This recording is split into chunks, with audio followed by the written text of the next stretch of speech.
और हवा के प्रभाव को कम करके जलवायु को नियंत्रित करते हैं। पत्तियां सूर्य के विकिरण ऊर्जा को अवशोषित कर और फिल्टर करती है, जिससे गर्मियों में मौसम ठंडा रहता है। यह कठोर हवा से सुरक्षा प्रदान करती है और प्रकाश संश्लेषण के माध्यम से कार्बन डाइऑक्साइड लेकर हमें ऑक्सीजन देती है। पेड़ कई जानवर और पक्षियों को प्राकृतिक आवास का निर्माण कराते हैं। पेड़ सबके लिए महत्वपूर्ण है, लेकिन हम मनुष्यों से पेड़ को क्या लाभ है? आइए जानते हैं कि पेड़ को हम मनुष्यों से क्या क्या लाभ है। यह कहानी है एक ऐसे पेड़ की जो बहुत विशाल, हरा भरा, छायादार था, जिसके डाल पर चिड़ियों ने खूब सारे घोंसले बना रखे थे। उस पेड़ पर ढेर सारे फल फूल, हरी पत्तियां थी। वो सारी पत्तियां हवा के झोंकों के साथ हर पल झूम उठती। ढेर सारी चिड़ियां उसकी शाखाओं पर चहचहाती। पेड़ बहुत खूबसूरत और खुशहाल था। गांव के सभी बच्चे उस पेड़ के छांव में जाकर खेलते। उन बच्चों की दोस्ती पेड़ से हो गई थी। सभी बच्चे रोज उस पेड़ के छांव में खेलते। एक दिन एक बच्चा जिसका नाम सोनू था, अपने दोस्तों का इंतजार करता। वह इंतजार कर रहा था कि उसके दोस्त खेलने कब आएंगे, मगर अधिक गर्मी के कारण कोई भी बच्चा खेलने नहीं आता। सोनू अकेला उस पेड़ के साथ खेलने लगा, कभी उसकी शाखाओं से तो कभी पेड़ के कोमल पत्तियों से। तभी पेड़ कहता है, क्या बात है सोनू, रोज तुम्हारे दोस्त यहाँ खेलने आते हैं, आज क्यों नहीं आए सभी लोग? हाँ, मैं भी उन सभी का इंतजार कर रहा हूँ। वैसे आप मुझसे बात कर सकते हैं? हाँ बिल्कुल, लेकिन यह बात तुम किसी को नहीं बताना। मैं चाहता हूँ कि तुम सभी बच्चे मेरे पास हमेशा खेलने आओ, मुझे बहुत खुशी मिलेगी। वाह, अब मैं हमेशा खेलने आया करूँगा।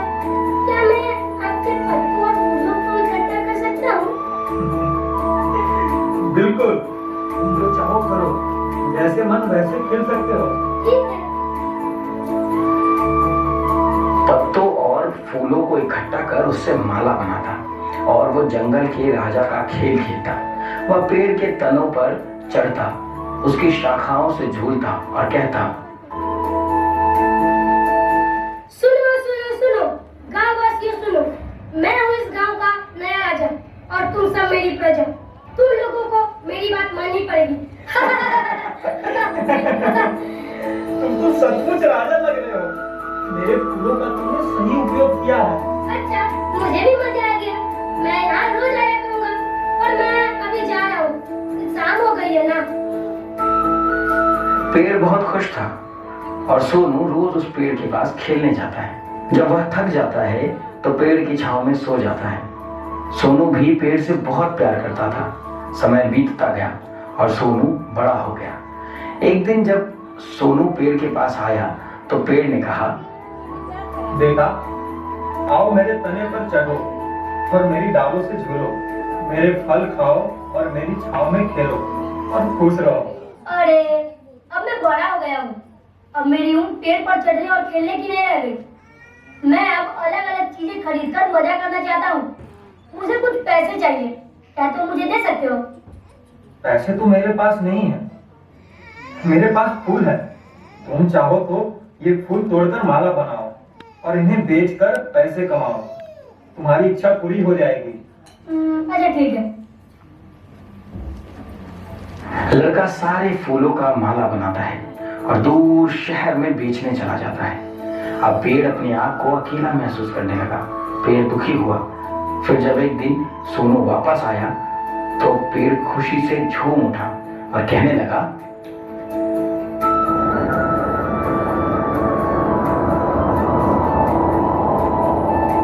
आओ बेटा, मेरे तने पर चढ़ो, मेरी डालों से झूलो और खुश रहो।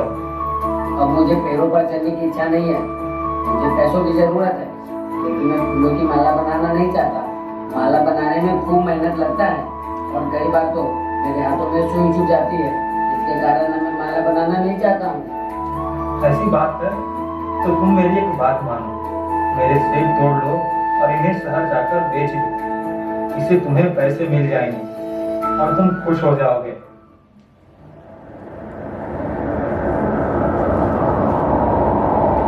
का पेड़ पर चढ़ा। उसने फल तोड़कर इकट्ठा किए और उन्हें बाजार जाकर बेच आया। पेड़ उसे अपनी शाखाओं पर चढ़ता देख बहुत खुश हो जाता था। फिर वह लड़का बहुत दिनों तक नहीं आया।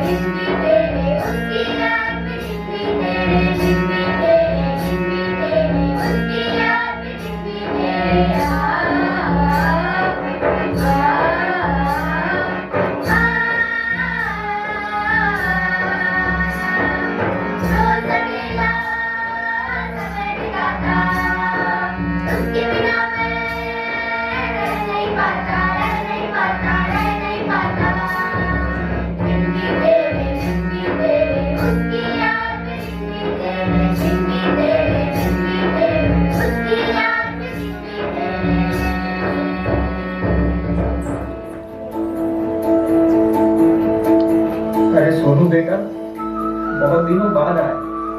आओ, मेरे तने पर चढ़ो, मेरी डालों से झूलो और तुम खुश रहो। नहीं, अब मुझे पेड़ों पर चढ़ने की फुर्सत नहीं है। मुझे एक घर की जरूरत है जिसमें मैं सुरक्षित रह सकूं। मुझे अब पत्नी और बच्चों के लिए घर चाहिए। क्या तुम मुझे एक घर दे सकते हो? मेरे पास घर तो नहीं है, यह जंगल ही मेरा घर है। पर तुम चाहो तो मेरी शाखों को काटकर उनसे घर बना लो, तब तुम खुश हो गए। और लड़के ने अपने लिए एक घर बनाया।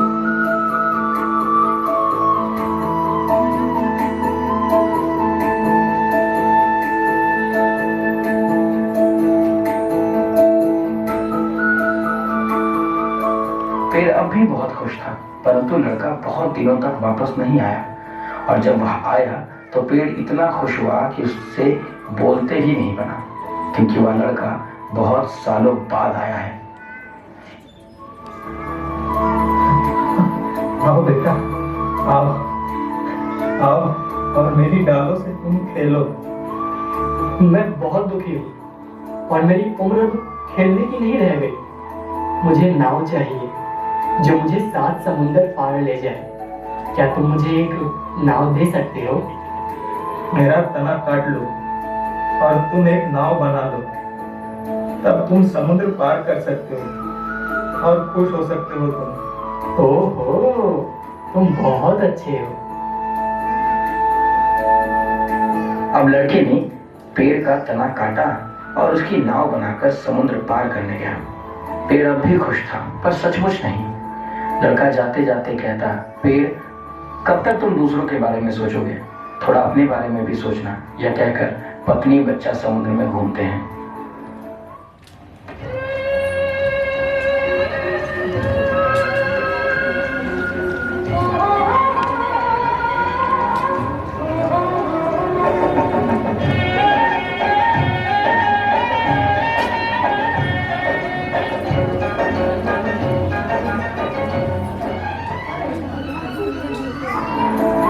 बहुत सालों बाद लड़का फिर वापस आया।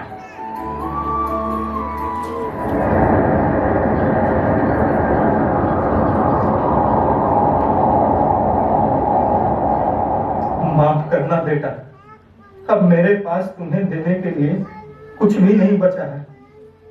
मेरे सेब भी अब नहीं बचे हैं। मेरे दांत अब इतने कमजोर हैं कि मैं उनसे सेब चबा ही नहीं सकता। मेरी शाखें भी अब नहीं रही जिन पर तुम झूल सको। मैं बहुत बूढ़ा हो गया हूँ और शाखों से झूल नहीं सकता। मेरा तना भी नहीं रहा जिन पर तुम चढ़ सको। मैं बहुत ज्यादा थक गया हूँ। तने पर चढ़ने की ताकत अब मुझ में नहीं रही। मैं तुम्हें कुछ देना चाहता था, परंतु अब मेरे पास कुछ नहीं बचा है। मेरे पास सिर्फ एक फूंट बचा है। मुझे माफ कर दो। मुझे अब ज्यादा कुछ चाहिए भी नहीं। सिर्फ एक शांत जगह चाहिए बैठने और सुस्ताने के लिए। मैं बहुत थक गया हूँ।